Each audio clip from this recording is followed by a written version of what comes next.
आपण पाहत आहात कराड टुडे न्यूज। पुणे बेंगलोर महामार्गावर कोल्हापूर नाका येथे सध्या सातारा बाजूकडे जाणाऱ्या लेनवर रस्ता रुंद करून डांबरीकरण करण्यास सुरुवात करण्यात आली आहे।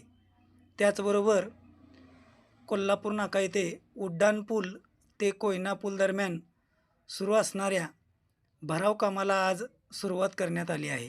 गेली 2 दिवसापासून या ठिकाणी भरावाचे काम बंद होते।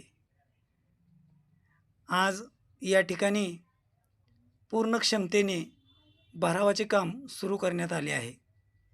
त्याचबरोबर कोल्हापूर ते सातारा लेनवर गटर बांधणीनंतर रस्ता रुंद करून डांबरीकरण सुरू केले आहे। आज शनिवारी घेतलेल्या दृश्यात आपण पाहू शकता उड्डाण पुलाच्या भरावाचे काम सुरू करून साताराकडे जाणाऱ्या रोडवर डांबरीकरण तयारी सुरू केली आहे।